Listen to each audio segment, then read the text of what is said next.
I'm investing in Bitcoin Cash today for the same reasons I was investing in Bitcoin back in 2011. The potential is there for it to potentially become money for the entire world. It could go up 1,000 times from where it is today. Even if Bitcoin BTC managed to become the store of value for the world, it's not going to go up 1,000 times from where it is today, whereas Bitcoin Cash can. So hello and welcome back to AIBC Summit YouTube channel. We're here to bring news on all things blockchain and crypto. Now joining me is one of our special guests who've had the pleasure of welcoming to our conferences in Malta. Now he's joining us on the line. We have Roger Ver, long-term Bitcoin investor and now referencing Bitcoin Cash. Roger, how are you doing today? A fantastic day in the world of cryptocurrencies. Never a boring second. Never a boring second, especially August as well. I wanted to get your intake, first of all, on what we have seen in the past few weeks has been very exciting for the crypto space. And would you finally say that at the moment we are in a bull run once again? I think the entire history of cryptocurrency is a bull run, but there's lots of pullbacks and ups and downs. And I think where we're really seeing a lot of traction now is this whole DeFi movement. People are really starting to build all sorts of amazing DeFi products and DeFi tools, and people are staking different things in there. And I think we're really starting to see that bloom. And the future is going to have more and more possibilities for these non-custodial financial services as well. So I think those are some of the things to really keep an eye on. Especially to get your intake as well, because you've been in the industry, one of the first really to become an investor in the cryptocurrency sphere. So is the DeFi movement and the non-custodial crypto assets, is that something that's the most interest to you right now? For me, the most interesting thing the entire time has been it's empower individuals to have complete control over their own money where they don't need permission from anybody else to do anything that's peaceful. And that's why I got involved originally. That's why I'm still involved today. And those are the tools that I want to see more people building. So one example of that is available is something called Cash Fusion, which brings really, really strong privacy to Bitcoin Cash, where you can pay at more than 100,000 locations on the internet. So that's a really big deal when you have these chain analytics companies trying to spy on everybody and then selling the data to governments and this and that. Well, let's make it so the chains have optional privacy when people want to be able to do that. And Cash Fusion is a fantastic example of that on Bitcoin Cash. But Ethereum has some privacy tools as well. Monero, Zcash, Zcoin, there's lots of them out there. And I'm a fan of people being able to use anything that works. But having privacy paired with more than 100,000 websites accepting it, that's a really big deal. And I don't know of any other chain other than Bitcoin Cash that has that. It seems like a huge industry breakthrough as well. Now, if we look at news this week that we have seen with Bitcoin Cash, we did see some news according to Sentiment, which was an analysis website, regarding some whales potentially leaving the Bitcoin Cash market, which equates to around 5% of Bitcoin Cash holdings. It was a certain amount of addresses holding up to 100,000 Bitcoin Cash. What was your take on this news?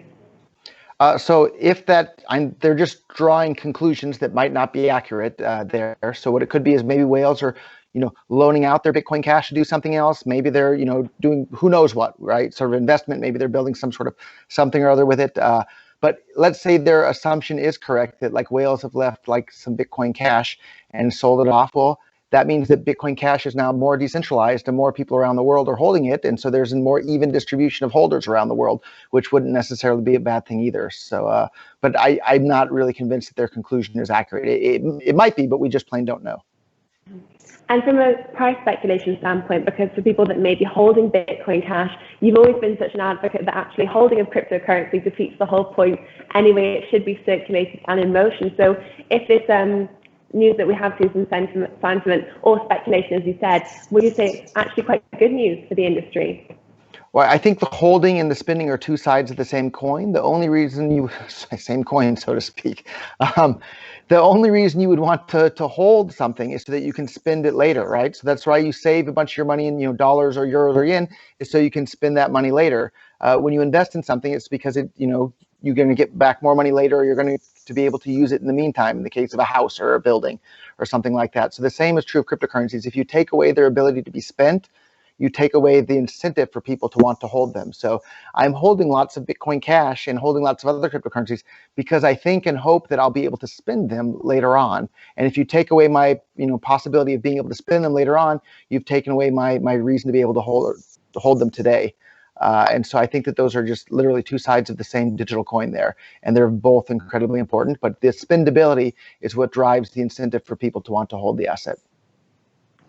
And now if we look for the rest of the year and what's coming up, so we have the November upgrade for Bitcoin Cash. Can you tell our viewers a little bit more about what they can expect in the build up to November, what kind of things we're expecting to see then post the upgrade?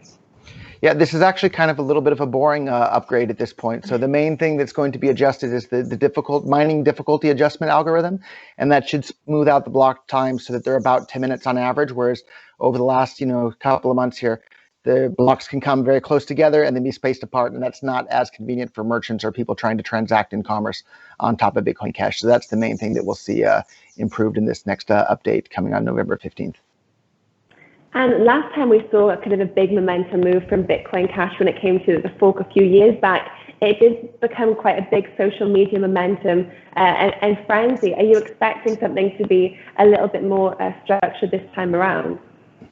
Well, it's kind of hard to predict what the media is going to do and what the public's going to be excited about. Like I've been witnessing on social media, so many people are so excited about, like, look at this Lightning Network transaction I used. But like, if you look at what they actually did, they just used some custodial service that's no different than PayPal. And they're all excited about it, and they don't even understand the underlying technology that they weren't even using.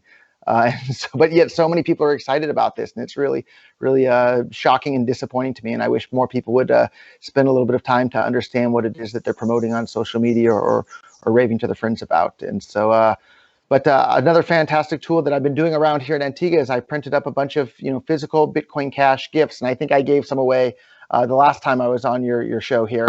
But I've been giving those out on physical pieces of paper to every restaurant I visit as an additional tip when I visit there. And so we have a number of people that have now become interested.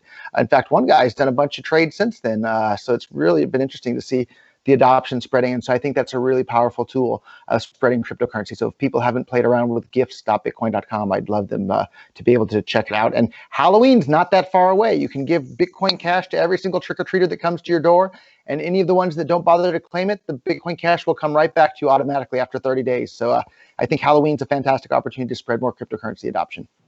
That's a very good idea, actually. And I think when I last met you at one of our conferences that we had here in Malta, you actually gave away some Bitcoin Cash to some of our cameramen. And I've never seen our cameramen move so quickly. It's really a good incentive to get them up and active. And it's very cool to see the physical movement of money as well.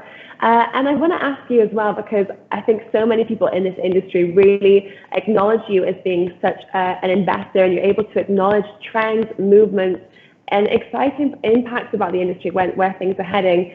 Is there any different elements? I know we spoke about DeFi, we also spoke about privacy coins a little bit earlier. Is there anything else right now that's really grabbing your attention that we are seeing as industry trends moving forward?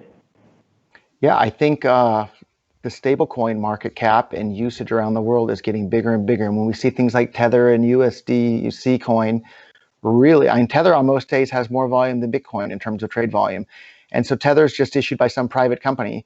As that continues to grow and get more and more traction and whatnot, I think we'll see regular old nation states say, well, why should we let some company do this and collect all the money and earn the interest on it? We're just going to issue it ourselves. And so I think in the not too distant future, we'll see some sovereign nations start to issue their own digital currencies on the blockchain there. In fact, just yesterday, I was putting together a demonstration for how to do exactly that. So. Awesome. And now, so obviously we're talking about November and the upgrade. So it'll be kind of a full 3-year cycle from the last real bullish cryptocurrency price action that we did see in late November 2017. Do you have any set price speculation points for the rest of this year, perhaps? I think the long-term price is driven by the utility or the expected utility in the future. And so you can't predict when people are going to get all excited about it. But if you're in this for the long term, just ride the ups and downs, but continue to build the useful tools for people to actually use around the world. And that's why, I'm investing in Bitcoin Cash today for the same reasons I was investing in Bitcoin back in 2011. The potential is there for it to potentially become money for the entire world. It could go up 1,000 times from where it is today. Even if Bitcoin BTC managed to become the store of value for the world, it's not going to go up 1,000 times from where it is today, whereas Bitcoin Cash can. So I think it's a much, much better investment play. But have a diverse basket, right? Like hold some traditional currency, hold a wide variety of cryptocurrencies, hold some regular equities as well. So like don't put all of your eggs in one basket. That's really, really bad advice. And so anytime you hear anybody telling you put all of your net worth into one specific thing, don't listen to them. They don't know what they're talking about. And just finally, out of interest, because you have mentioned you're in the Caribbean, you're in Antigua, and you are spreading the word of cryptocurrency adoption and usage as well. Is there any common questions that you're being asked from regular people when it comes to cryptocurrencies, maybe misconceptions that they have? I think the big misconception is when they see how Bitcoin Cash works and how easy it is and what's going on, they confuse it in thinking that that's Bitcoin.